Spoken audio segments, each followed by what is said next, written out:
கேக்குறேன்ல, சொல்லு சூர்யா. அம்மா இல்லம்மா. இல்ல ஆண்டி, சூர்யா ப்ரோ போய் சொல்றாரு. கிச்சன்ல ப்ரோ பொண்டாட்டின்னு காயத்ரியை கூப்பிட்டுட்டு இருந்ததை நான் பார்த்தேன் ஆண்டி. ஓ, அதனாலதான் மாமா அன்னைக்கு அவளை பொண்டாட்டின்னு கூப்பிட்டாரா? ஓ, அதனாலதான் அவர் என்னை பிடிக்கலன்னு வேற சொன்னாரு. அந்த காயத்ரி அவருக்கு பிடிச்சனாலதான். இனிமே அந்த காயத்ரியை சும்மாவே விட மாட்டேனா. என்ன சூர்யா இதெல்லாம்? உனக்கும் ஸ்ரேயாவுக்கு தான் அம்மா மேரேஜ் பண்றேன்னு சொல்லிட்டாங்கன்னு சூர்யா. அப்புறம் ஏன் சூர்யா நீ இப்படி பண்ண? ஏன் நான் ஸ்ரேயாவை கல்யாணம் பண்ணிக்கிட்டா ஈஸியா என் காயத்ரி கல்யாணம் பண்ணிக்கலாம்னு நினைக்கிறான் போல. அது நடக்கவே நடக்காது. நடக்கவும் விட மாட்டேன். என் உசுரே போனாலும் சரி, அவளை யாருக்கும் விட்டு தர மாட்டேன். அவ எனக்கு மட்டும்தான். அது சொல்லு சூர்யா. ஆமாம்மா, நாங்க 2 பேரும் லவ் பண்றோம். எனக்கு ஸ்ரேயாவை மேரேஜ் பண்ண விருப்பம் இல்ல. ஸ்ரேயா எங்கடி போற? நில்லுடி. நம்மளும் எஸ்கேப் ஆயிட வேண்டியதான்.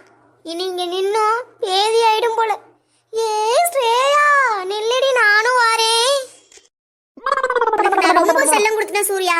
பாரு, ஒன்னாலதான் ஸ்ரேயா அழுதுகிட்டு போறா. அதுக்கு நான் என்னமா பண்றது? நான் உங்ககிட்ட ஸ்ரேயாவை மேரேஜ் பண்ணிக்க முடியாதுன்னு எத்தனை தடவை சொன்னேன். ஆனா நீங்க தான் காதிலே வாங்கலையே. என்னால ஒண்ணும் பண்ண முடியாதுமா. பாத்தியாரியா உன் தம்பி எப்படி பண்றான்னு? அம்மா எழுந்துறீங்கம்மா. அம்மா எழுந்துறீங்க. அம்மா உங்களுக்கு என்னமாச்சு? ஸ்ரேயா இங்க வா. அம்மா மயக்கம் போட்டு விழுந்துட்டாங்க. அத்தைக்கு என்னமாமா ஆச்சு? கார் எடுங்க மாமா, ஹாஸ்பிட்டல் கொண்டு போவோம். டாக்டர், எங்க அம்மாவுக்கு என்னாச்சுன்னு பாருங்க டாக்டர். மயங்கி விழுந்துட்டாங்க. சரிப்பா, பாக்குறேன். ஒருத்த மட்டும் இருங்கப்பா, மத்தவங்க வெளில போங்க. கிரௌடா இருக்க கூடாதுப்பா இங்க.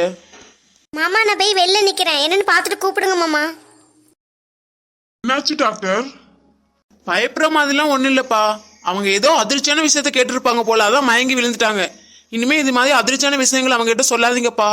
இப்ப எந்த பிரச்சனையும் இல்ல, இனிமே பிரச்சனை வரலாம். சரிங்க டாக்டர். எப்போ டாக்டர் அம்மா கண் விழிப்பாங்க? அதான் குளுக்கோஸ் ஏதுனப்பா, இன்னும் கொஞ்ச நேரத்துல கண் விழிச்சிருவாங்கப்பா. பயப்படாம இருங்க. Okay doctor.